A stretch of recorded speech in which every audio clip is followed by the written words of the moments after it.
Hey friends, how we doing this morning? Warming the loader up. Truck should be here pretty soon. Let's I put out that Q&A vid, so let's see how this works out. I'll try to get these answers back to you guys. If it works out pretty good, we'll try to do it a little more often. Anyways, first off here, Axel Eakin asks, what type of GoPro do you have and where did you purchase it? My first GoPro is the Hero Session 4, and Danny Girl, one of my subscribers, Danny Girl, got it for me, so I don't know where they got it from. And this one is the GoPro 5 Black, and my wife and kids got it for me for my birthday, so I don't know. I'm assuming they probably got it online or something. Oh, I honestly can't say where I got it. I am looking into getting one of them handheld Sony with the zoom and stuff. I think that would help us on some of these long shots. So anyways, they're both GoPros, Hero 4 and the 5 Black. Matt Clifton says, can you draw a layout of the typical job site to help understand each piece of equipment is? If you mean like draw on paper, I'm not a very good drawer. What I can do is take the camera. So we'll see what we can do to help you out there. Bill Hall. Bill, you've been with us quite a while. Thanks, bud. You're always in the comments saying hi and whatnot. How old were you when you started working in the woods, and what yarder did you get your first yarding experience on? True story.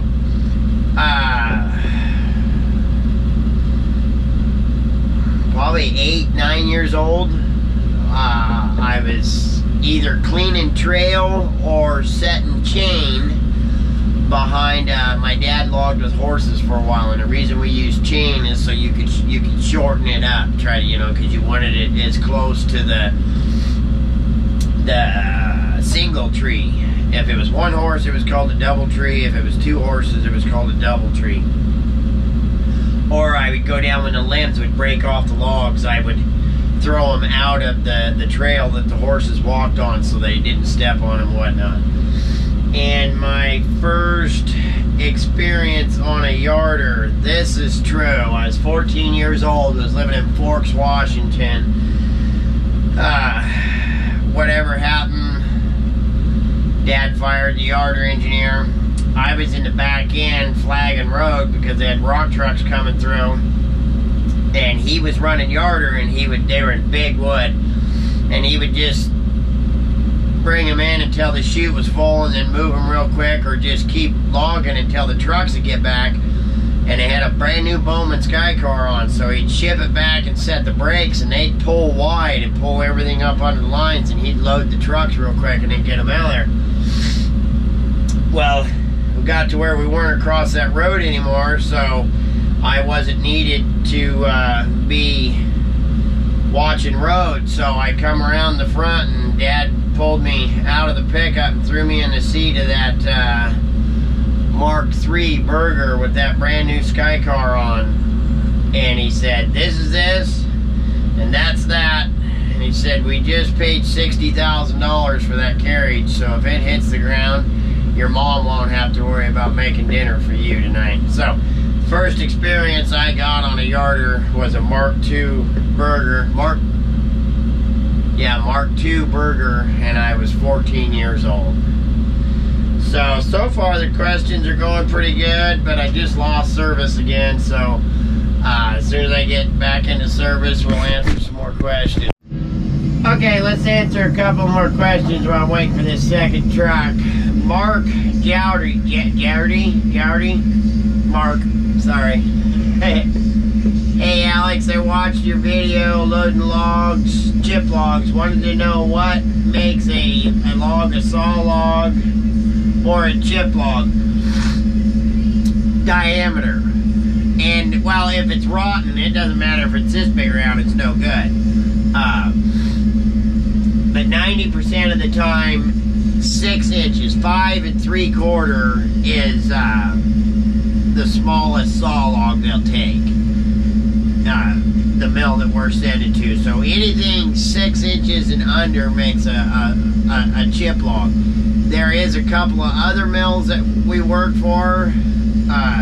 We're not working for them right now. They have what they call a chip and saw sort, and it's the logs that are under 6 inches and down, and so you get paid a little bit more for it, and they go in and you load it just like you would chip, but they'll go in and kind of sort it out, and the ones that are 2.5, 3 inches on the small end up to 5 inches, they'll try to get 1 or 2 2x4s out of it, or a 1x1, and then chip the rest of it.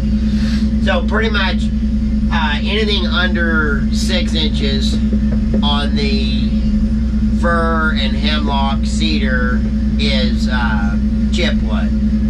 Now, like I say, if it's, it can be 8 feet through, but if it's rotten, then it's chipwood. And we do get great big ones like that, where there's only like a 3 or 4 inch rind around the outside of it that's good wood, and the rest of it's either a white check or just rotted out, and those will make chipwood too. So good question. Okay, so I'm back. Super busy. Gotta get this done today. Had to move a bunch of stuff because they moved the whole landing.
5 o'clock is about the earliest. And miles, this one, hell, I can make it from here to my house in 20 minutes. And it's a pretty close job. I have drove up to 2 hours and 40 minutes one way. So, just, I mean, that's kind of a hard question to answer, too. Here's another question. Really good one, too, but I don't think it'll ever happen. Will the owner, your boss, give you an interview with a bunch of questions that you write down to ask, such as how to get started, logging, modern logging versus old school logging, the ups and downs, and etc.? Awesome question. I will ask him, but I can't guarantee that he would give me an interview or not.